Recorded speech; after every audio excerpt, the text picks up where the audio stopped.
कक्षा 10। पाठ 1, श्रम विभाजन और जाति प्रथा। विधा, निबंध। लेखक भीमराव अंबेडकर। सारांश। इस पाठ में लेखक भीमराव अंबेडकर ने श्रम विभाजन और जाति प्रथा के बीच के अंतर को स्पष्ट किया है। उन्होंने तर्क दिया है कि श्रम विभाजन एक स्वाभाविक प्रक्रिया है, जबकि जाति प्रथा एक कृत्रिम और अस्वाभाविक प्रक्रिया है। लेखक ने कहा है कि श्रम विभाजन का अर्थ है कि किसी समाज में विभिन्न प्रकार के कार्यों को विभिन्न व्यक्तियों या समूहों द्वारा किया जाता है। यह एक स्वाभाविक प्रक्रिया है क्योंकि यह समाज की आवश्यकताओं को पूरा करने के लिए आवश्यक है।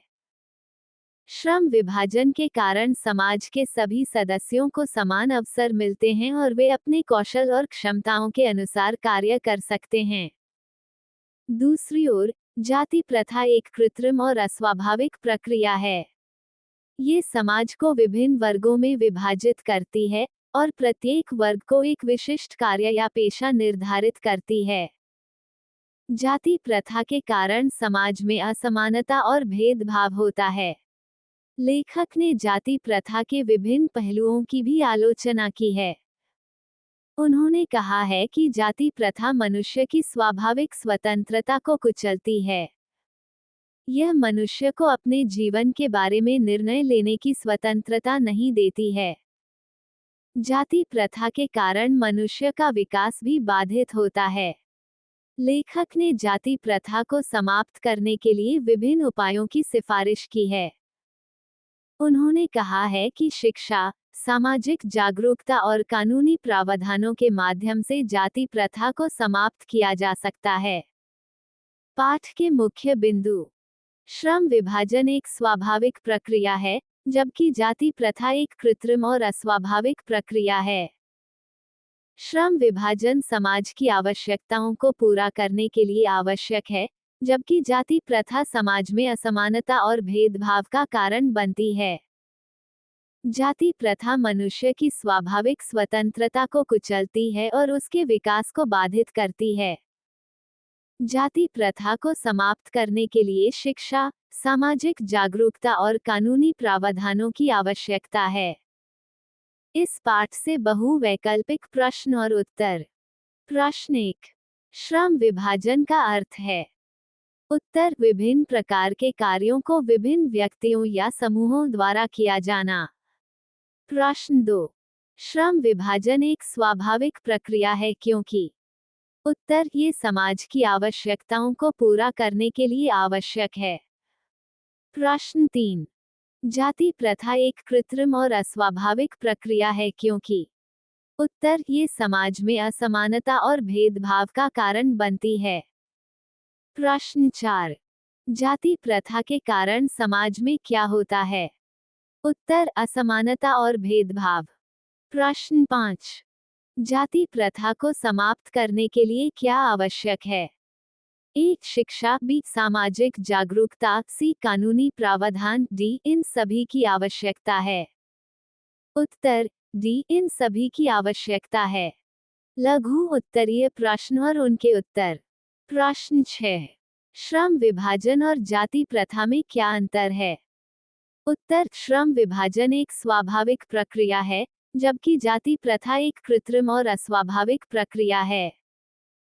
श्रम विभाजन समाज की आवश्यकताओं को पूरा करने के लिए आवश्यक है, जबकि जाति प्रथा समाज में असमानता और भेदभाव का कारण बनती है।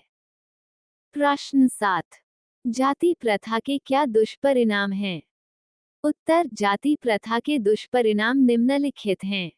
1, समाज में असमानता और भेदभाव। 2, मनुष्य की स्वाभाविक स्वतंत्रता का हनन। 3, मनुष्य के विकास का बाधित होना।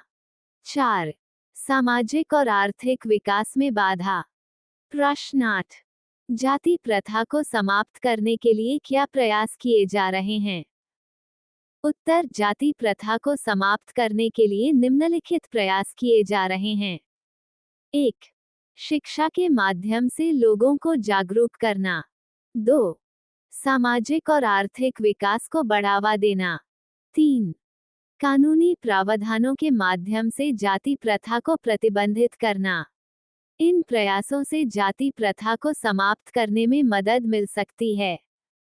प्रश्न 9। श्रम विभाजन का अर्थ स्पष्ट कीजिए।